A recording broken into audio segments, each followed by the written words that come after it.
A people without culture, they say, is as good as dead. And for the culture and traditions to be sustained, the youths must be interested in taking over from the older generations. Can we say that the youths are interested? Well, what the youths displayed during the maiden edition of Ohazurume Igbo Festival at the Anambra University, Oka, alleged the fear that the Igbo culture will go into extinction. The school authority did not fail in its duty of providing an environment suitable for learning, as the Vice Chancellor of the school, Professor Joseph Ahaneku, did not give it a second thought in approving a large portion of land inside the school, where they called Igbo Village. Inside the Igbo Village, a lot of artifacts were displayed. Cultural activities like masquerading, dances featured.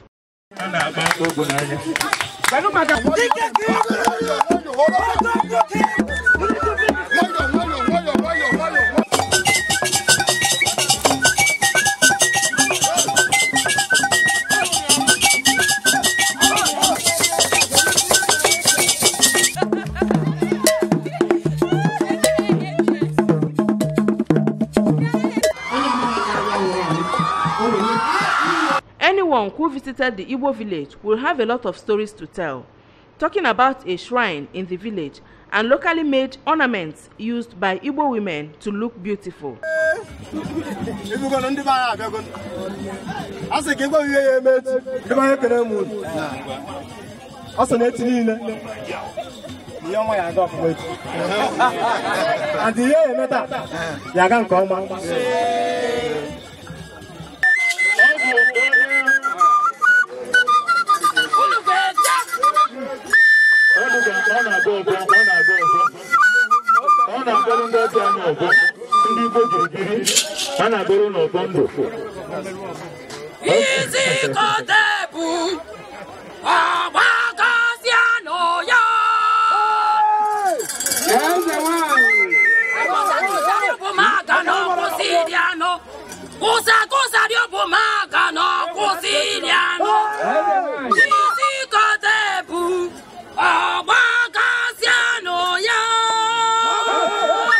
Away from the Igbo village to the convocation arena of the school, where the Ohazurume Igbo Festival took place, the national president of Ohaneze Igbo was at hand to talk on what the Igbos are known for.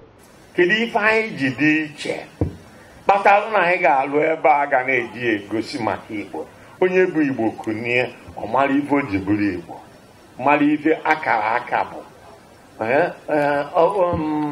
mkpụrụ osisi ada arapụ ukwu ebe a kụrụ ya. O nwere onye asị na nwa na-eyiro nne oyie nne ha. Ife eji mara anyị bụ na anyị nwere akọ, anyị na-agba mbọ. Anyị na-agba mbọ rinne. Ife anyị ji agbalụ mbọ bụ na Professor Ahaneku outlined other uses of the Igbo village and the need for the event. So ha go back otawu ibia isi kai jamdi so pulitrela nyelu manya nyenwa nwa enwene ndị Igbo kara aka ndị nwoke na ndị nwanyị n'ọrụ maka udo ala Igbo anyị, n'ọrụ maka udo ala obodo anyị.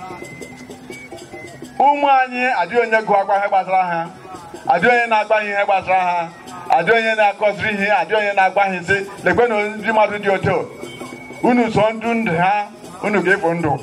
Reverend Father Professor Bonacristus Umogo is the director of Directorate Igbo Village and Center for African Civilization, the department whose duty it is to work for the actualization of the Igbo village.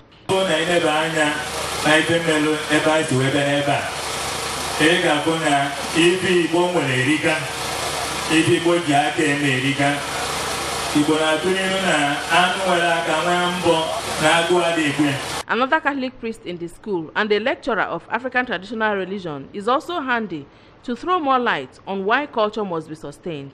Onye Igbo ka Igbo, ebe isi ka isi. Afọ anyị na-azaba afọ Igbo, maka gịnị ka anyị meju kwado asụsụ Igbo ma kwado omenala Igbo. Maka na ewezugazi ya onwere ozi onye anyị bụ. Anyị rapịa afọ anyị ana. In all, as na onye amara ebe mmiri bido mawe ya, ama ebe ọ kwụsịrị. It is therefore pertinent for every onye Igbo, both at Igbo land or in the diaspora, to ensure that Igbo culture and traditions are handed over to the younger generations to keep the light shining.